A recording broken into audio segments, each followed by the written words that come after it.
Join me in my vlog to Hermann, Missouri. Be award-winning smoked meats. You can see all the meats and salads in the counter. And sausages. Try the summer sausage here. Here's a good example of some of the German influence architecture. Sausage vending machine.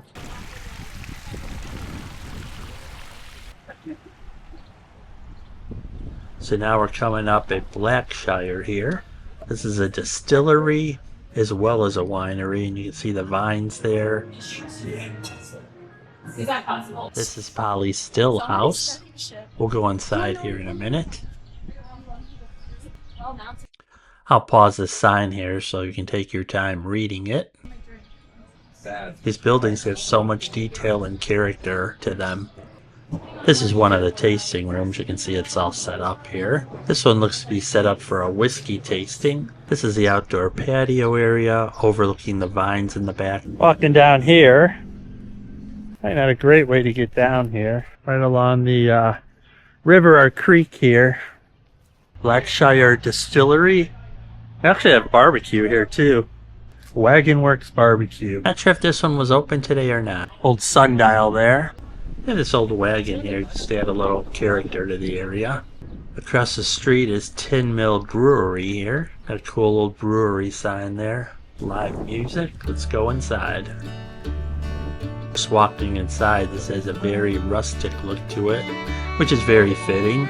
So they have an area that shows how beer's actually made. So wort's the first one.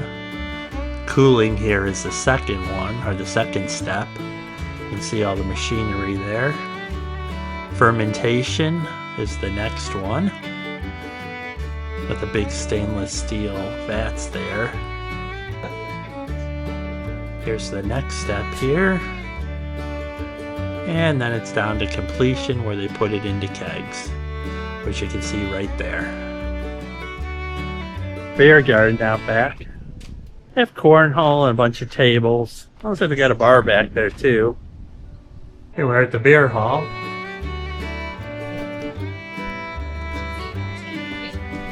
Oh, they have all kind of games up here, chess. You just sound like the bronze people got two. It's up here. I'm not really sure what this machine does, but it goes all the way from the top, which is 4 stories, all the way down into the basement, which we'll see in a minute. Here's the beer hall. Even though it's not being used right now, I bet on the weekends this place is really pretty packed here. We were here on an early Sunday morning. Here's the basement with that machine that goes all the way to the 4th floor. Gonna go in here next. I believe this one has a wine cellar below it. Hermannhof. Wine, cheese, sausage. Yeah, this one's like a gift shop, winery, wine flights, beer. Then they have the cellars downstairs. This is a quick overview of the gift shop area. There's a gift shop here. They have everything you need for wine, and then t-shirts, sweatshirts. Just an area to enjoy wine. They have a fireplace there. Here's going down to the cellar. You can feel the temperature and the humidity drop as you go down these stairs. Very cool down here. Here's the beginnings of the winery. Or if there's a sign, you can just pause the video and read them. Storage area for all the wine barrels.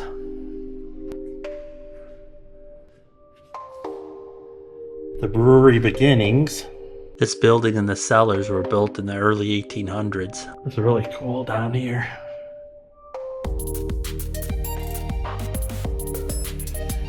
The angel share. The angels on the wall were placed here by the church to guard the beer, and there's the angel right there. Here's the other side of the storage area that you can actually see through. It was harder through the glass. There was actually a Hallmark movie actually filmed in Hermann, and they used these cellars as part of the movie. Cruising through here into another storage area. You get behind this light here. Massive hook there. Oh, actually, this one's easier to see. Talks about the haunting. Talks about after Prohibition. This sign talks about Prohibition, which started in 1920. See the wine barrels here. Look at this door. More steps down here. Going further down. Not sure what that is. Just have the iPhone light, so it doesn't really light it that well. The brewery used these chutes. They look like a fireplace to get the barrels down. So here we have what's past the iron gate, which is here, and I'm going to try to shine the phone in there. Does absolutely nothing. You can kind of see way out there. A little something. We're coming away from the gate there, and here's another storage area. It's amazing to think that these cellars in the building above it were built in the 1800s. That they were able to actually do that, carve it out. Big stained glass window back here. The temperature in there too. Not sure what these hooks are for. They're all on the ceiling here. That's the end of the cellar tour. Heading back up. That's my alarm for my pretzel. My pager going off. So here's the pretzels that we ordered. Those are $16 for both. And here's the outdoor area. This is the same place that had the cellar tours. Kind of like a grotto here. Wine flights. A lot of nice outdoor eating areas. The same winery. Just goes on and on. Had the big pretzel. That was awesome. This just looks like another wine tasting area. This, I think, overlooks the river. Oh, yeah. Yeah, you'll see the river come into view there right about now. They said it's pretty high because of all the rain this spring. Oh, and then the vineyards over here. See all the vines there. Different wine glasses. All wine stuff. Hats, t-shirts. We're now at the gift shop for Stonehill Winery. All kinds of different stuff that they have here. Obviously wine. And a lot of other different things that you need for wine. There's some glasses, different wines. Those are the cellars we're going to go into next. The wine tasting room. Looked like there was 3 different wine tasting rooms here. The old the old grape crusher there. There's another wine tasting room. And a third one. Each of the wine tasting rooms are a little bit different, so they have a different character to each one. Welcome to Stonehill Museum. So here's another grape crusher here. That's locked down there, which for safety, obviously. Here's talking about pioneers of Missouri wines. This talks about how the wine cellars were used to grow mushrooms when Prohibition hit in 1920s. This is Hermann's first wines, and there's some of the bottles and labels. This is another wine press crusher. This one's actually a lot bigger though. They have a really large area here to buy wine and all the different things that you'd need with wine. Here's some of the different wines here. Just walking through here, just give you an idea. They even have bees honey. Some more wine there. Here's all the wine flights, cellar tours. That's what we're going to actually do now. 3 o'clock. So I'm going to tell you a lot about Hermann. I'm going to tell you a lot about Stonehill. They go hand in hand. All right, so let's start off. How did this all start? If you were to look out, so they started exiting Germany towards heading the west, meaning the Midwest. They got as far as Philadelphia, where because that was a little bit trek. You got to remember, that was all by boat back in the day. They stopped in Philadelphia, and these Germans formed the German Settlement Society of Philadelphia. George got as far as here. It reminded him so much of the Rhine River Valley. It wasn't Hermann. Got as far as the Rhine River Valley. It reminded him so much of the Rhine River Valley. He moved here in 1839, and I will tell you, he started dabbling in grapes. And he found out he's pretty good at it. So he decided, I'm going to open up a winery. And he did on this site. I will tell you, we have 11 acres from that one road there, all the way this way. All 11 acres are on the National Registry of Historic Sites. He was the one that led the hand digging of all of our cellars. We are going through 5. There's actually 8. They are the largest arch connecting cellars in North America. There's a ton in Europe, okay? But here, it's ours. And when you go through these cellars, think of these people, and we're talking many, many, many people, day in and day out for 25 years hand digging these cellars up. 1869, Michael was done with the cellars. He had a wife and 6 children. Decided to build them a beautiful house, and this is it. So Michelle's lived there until Michael retired, and we'll talk about that in a minute. When we answer the cellars, I don't talk as much because most people like to talk anyway. But I will definitely say a little something about each cellar. So by 1883, Michael wanted to retire. It was then that he sold the winery to 2 of his employees, George Stark and William Herzog. These 2 gentlemen named it Stonehill. And if it wasn't for one event, it is said that Hermann, Missouri would be equal to, or if not larger than, St. Louis, Missouri. And we'll talk about that. By 1893, Stonehill was 2nd in the United States, 3rd in the world as far as production. They were producing 1,250,000 gallons of wine a year. Missouri has about 130 wineries, and collectively we all produce that, but all together. They knew Stonehill was 2nd in the United States, 3rd in the world. This town was very vibrant. The government came and shut everybody down if you sold liquor. Now, if you were a homesteader, you could produce 200 gallons a year for your own consumption. What do you think happened? People produced a lot more. They didn't tell anybody, hence the word bootlegging. So the only time the winery was vacant was from 1920 to 1923. A young couple came along, Bill and Mary Harrison. They bought the winery, turned it into Stonehill Farms, and they grew button mushrooms in our cellars. They did that for over 44 years. You will see why it is a perfect environment for mushrooms. What do all grapes? What color? How do they start out? Green. Every single grape will start out green. And when you see right here, these are Nortons. Okay? If you were to come visit me at the end of August, those would be black. So green grapes turn white or they turn red. In the case of Norton, almost black. When they pick those, they are no bigger than blueberries. That was a doorway at one time coming from that cellar. If you can imagine this opening being open to the top of that brick, that is how big the casks were. That is how big they were to get through that door before Prohibition. Gosh. Yeah, these are not climate control.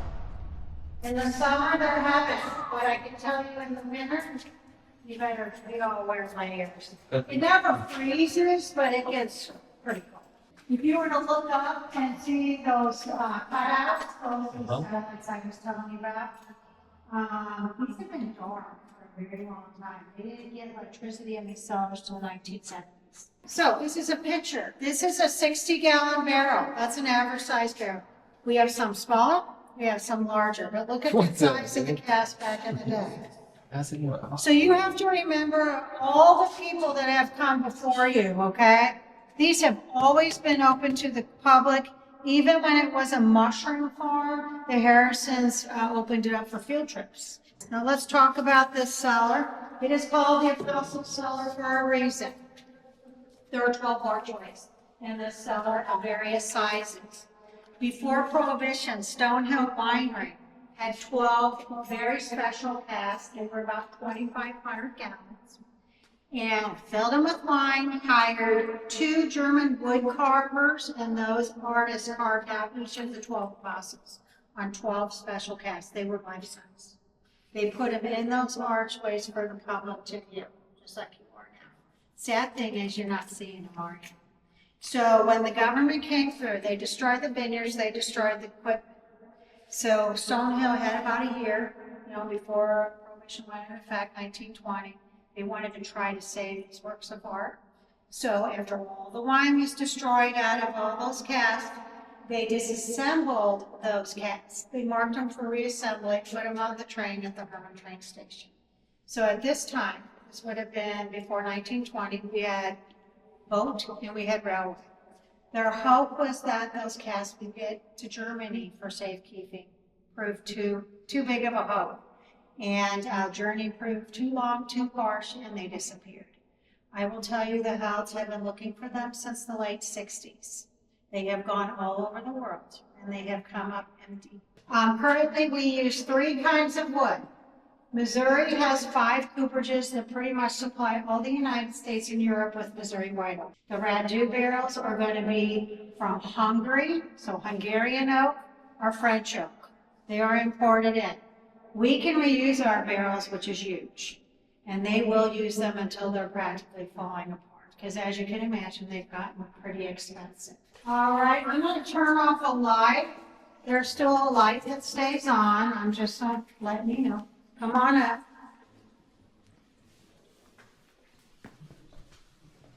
Yeah. So this is the largest cellar. Before Prohibition, Stonehill Winery had 6,000 gallon wooden cask in here that had to be built in here. There was no way they would be able to fit them through the door. So we now have temperature controlled stainless steel tanks. Every wine has a recipe, just like you have your favorite recipes. Okay? I don't begin to know them. I probably know Norton the best. But this one right here, I'll just mention a minute. During the fermentation process, this is called cold stabilization. So no matter if it's white or red wine, when wine's in that tank. So all our wine starts out in one of these tanks. Wines like Moscato, or in this case, Catawba, very sweet wine, stay in this tank until it's ready to be bottled. It would not benefit from the oak. But Norton, Chamberson, Chardonnay, to name a few, start in the tank, end up in the oak barrel because it benefits from the oak. There's not a light on it. It's kind of hard to see. This was taken around 1906. Okay, so things were good here. Things were doing fabulous. This is a picture of that cellar. Okay? These are the steps she just came on. Look at the size of the cans. Much smaller cellar, again, very cool. Another red, Chamberson. We don't know a lot about Chamberson. We know it's a French hybrid grape. It loves our crazy weather and our soil, so we grow it. Chamberson is as close to Pinot Noir as you can get here in Missouri. What is the temperature in here, roughly? Usually 55 to 65, it will depend on the weather. These are the coolest. Okay. When we go up, this one is warmer. So Missouri is known for its limestone. That's what you see. The Germans opened up 2 huge brick factories in the 1800s. That's why you'll see the brick. And then they plastered or concreted over it. That's a really cool visual there. You can see, the brick. And obviously they deteriorated after about 170 plus years. So this is the newest cellar out of all of them. Even the last one we end up in is older than this. They just connected it to the other ones. We're right under the house is right above us. This is a cask. There's 2 more that way. When Jim and Betty bought Stone Hill, does anybody want to guess where they got these from in St. Louis, Missouri? Yeah. Yes. So believe it or not, Anheuser-Busch used to put their beer in these casks. And when Jim and Betty told them they were trying to reestablish a winery in Hermann, they sold them 13 of these. So these are some of the first casks that their wine came out of. But when you think of the Apostle cask, think of a cask double that size with beautiful carved humans. Anything that looks like a human. All right, so this is aging Chardonnay. Chardonnay doesn't need it as cool. It's a white wine. It's as close to Chardonnay as you're going to get in Missouri. It was founded by Cornell University in the 50s. So those are Missouri white oak barrels aging regular Chardonnay. The 132-gallon barrels on the perimeter, that is aging Reserve. Reserve is super butter. The regular Chardonnay has a little butter, a little oak, a little spice. Okay? Yep. So does anybody want to guess how many bottles you can get out of a 60-gallon? Just take a wild guess. 100. 300 bottles. So there is something in the process of a cellar worker that is very important. So I mentioned that barrels are watertight. They are.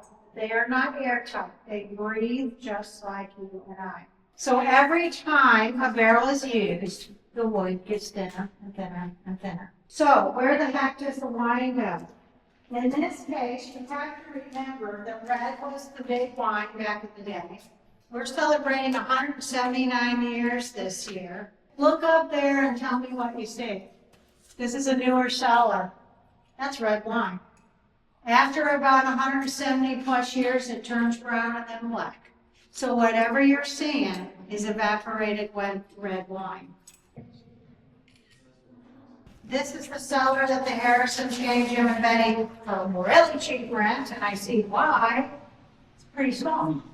But this is where they made their first batches of wine in this cellar. This is where they ended up reestablishing Stonehill Winery. The Harrisons had kept the mushrooms in all the other cellars. They didn't know Jim and Betty were interested in buying it until years later. Those barrels are about 100 pounds each. Imagine how much when they're full on. Yeah. All right, let's go. Thanks. Enjoy the rest of your day.